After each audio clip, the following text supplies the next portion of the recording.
परिचय। क्या हुआ जैक, तुम इतने गंभीर क्यों दिखाई दे रहे हो? आज अहमदाबाद में भारत और पाकिस्तान के बीच क्रिकेट मैच है और मैं वहां सजीव मैच देखने जाना चाहता हूं, लेकिन मेरे माता पिता इसकी अनुमति नहीं दे रहे हैं, तो मैं इसे कैसे देख सकता हूं? अच्छा जैक, तुम अपने घर में बैठकर इसे टीवी पर सजीव देख सकते हो।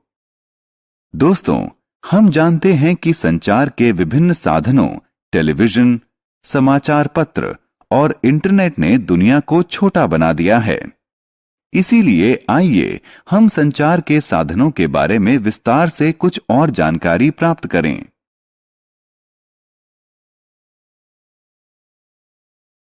आओ सीखें। समाचार पत्र को समझना, पत्र और टेलीग्राम के बारे में बताना, रेडियो और टेलीविजन के बारे में जानना, टेलीफोन, पेजर और मोबाइल फोन के बारे में बता पाना, टेलेक्स, फैक्स, इंटरनेट और ईमेल के बारे में जानना।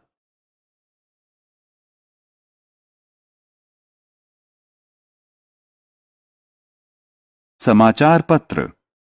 नमस्कार दोस्तों, कैसे हैं आप? आमतौर पर हम देखते हैं कि हमारे घरों में नियमित समाचार पत्र आता है, लेकिन इसका उपयोग क्या है? वास्तव में इसके माध्यम से कागज पर छपे शब्दों और चित्रों के माध्यम से दुनिया के बारे में सूचना प्राप्त करते हैं। इसके कई भाग होते हैं, जैसे राष्ट्रीय, अंतर्राष्ट्रीय, खेल, व्यापार की खबरें और मौसम का हाल। हम जानते हैं कि इसमें आपके लिए भी एक खास भाग होता है, जिसमें कहानियां, कविताएं, चुटकुले और पहेलियां प्रकाशित होती हैं। पत्र। आइए अब संचार के एक दूसरे साधन पत्र के बारे में जानें। इस मुद्रित रेखा के नीचे न लिखें। आप जानते हैं कि पत्र संवाद का लिखित माध्यम होता है। साधारणतः इसका प्रयोग दुनिया के किसी भी स्थान में रहने वाले लोगों के बीच सूचना के आदान प्रदान के लिए होता है। अंतर्देशीय पत्र, हवाई तार और पोस्ट कार्ड पत्र के विभिन्न प्रकार हैं। आइए इनके बारे में विस्तार से जानें। पत्रों के प्रकार। आइए अंतर्देशीय पत्रों से शुरू करते हैं।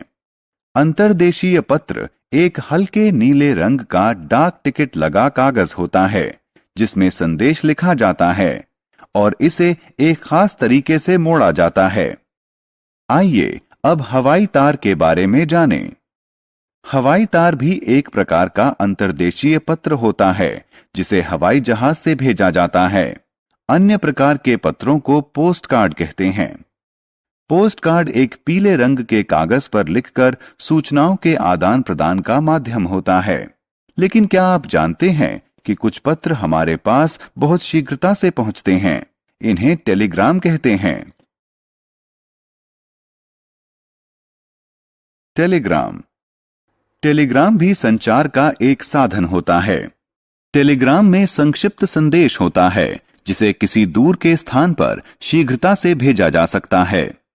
आपको यह जानकर आश्चर्य होगा कि टेलीग्राम के द्वारा बहुत छोटे संदेश भेजे जाते हैं और लोगों को उनके शब्दों के हिसाब से हर शब्द के पैसे देने पड़ते हैं।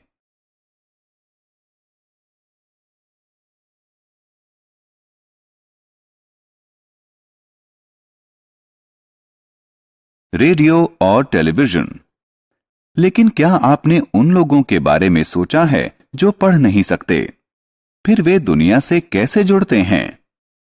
जो लोग पढ़ना नहीं जानते, वो रेडियो और टेलीविजन के माध्यम से दुनिया के बारे में समाचार प्राप्त कर सकते हैं। हम रेडियो पर समाचार और अन्य दूसरे कार्यक्रम जैसे कि गीत सुन सकते हैं। दूसरी तरफ टेलीविजन संचार का एक श्रव्य दृश्य माध्यम है। ऐसा माध्यम जिससे हम दुनिया में होने वाली घटनाओं को देख और सुन सकते हैं। घर पर बैठे बैठे ही हम टेलीविजन पर गीत, फिल्में, समाचार, शिक्षाप्रद कार्यक्रम और खेल देख सकते हैं। टेलीफोन। आइए अब हम संचार के एक अन्य संचार माध्यम टेलीफोन की तरफ बढ़ें। वास्तव में टेलीफोन का प्रयोग टेलीफोन के तारों की सहायता से संदेश के आदान प्रदान के लिए किया जाता है। यह हमें दुनिया के किसी स्थान पर बैठे हुए व्यक्ति से बात करने में मदद करता है। दिन प्रतिदिन तकनीकी में होने वाले विकास के साथ टेलीफोन का स्थान पहले पेजर ने लिया और उसके बाद मोबाइल फोन ने। आइए अब इनके बारे में और जानें।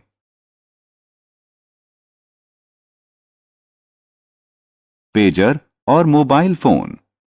पेजर एक यंत्र होता है जो आने वाले सतर्कता संदेश और या संक्षिप्त संदेश को ग्रहण करता है। यह यंत्र उन लोगों के लिए उपयोगी है जिन्हें किसी के टेलीफोन कॉल आने की उम्मीद हो और वो कॉल लेने के लिए या तत्काल वापस कॉल करने के लिए टेलीफोन यंत्र के पास उपलब्ध न हो। लेकिन जल्दी ही मोबाइल फोन बाजार में आ गया और ज्यादा बेहतर तकनीक होने के कारण उसने पेजर का स्थान ले लिया। मोबाइल फोन की सहायता से हम कहीं भी स्थित व्यक्ति से बात कर सकते हैं और उसे संदेश भी भेज सकते हैं। इन फोन को टेलीफोन की तारों की जरूरत नहीं होती, इसलिए इन्हें लेकर हम हर जगह जा सकते हैं। टेलेक्स। टेलेक्स एक अन्य संचार माध्यम है जो टेलीप्रिंटर की सहायता से मुद्रित संचार की सुविधा उपलब्ध कराता है। टेलीप्रिंटर ऐसे यंत्र होते हैं जो एक दूसरे से केबल संजाल से जुड़े होते हैं। इस यंत्र में संदेश का टंकण करने के लिए एक कुंजी पटल होता है। एक तरफ की मशीन पर संदेश टंकित किया जाता है और दूसरे तरफ के यंत्र पर टंकित होता है। प्राप्तकर्ता एक कागज पर मुद्रित संदेश को पा सकता है, लेकिन ये सब संचार के सामान्य साधन हैं। आइए अब संचार के कुछ आधुनिक साधनों पर नजर डालते हैं। फैक्स और इंटरनेट। संचार का पहला आधुनिक साधन प्रतिकृति या फैक्स है।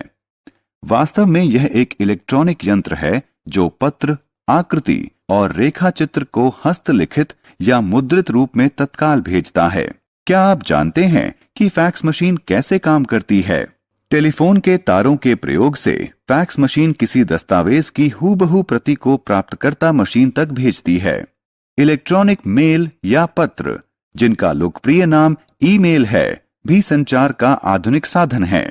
यह कार्यालयों में लोकप्रिय है।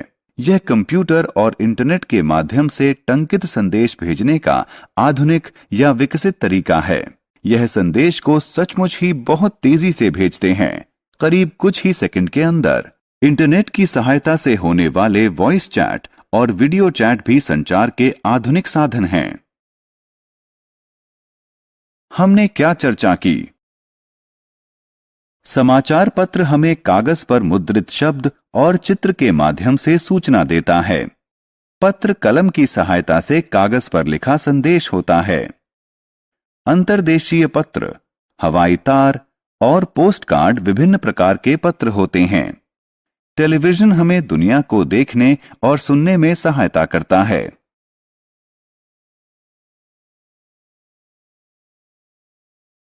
टेलीफोन और मोबाइल फोन से हम दुनिया में किसी भी स्थान पर स्थित व्यक्ति से बात कर सकते हैं।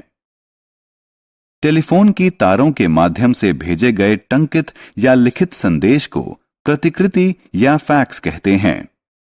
कंप्यूटर और इंटरनेट के माध्यम से भेजे गए टंकित संदेश को ईमेल कहते हैं।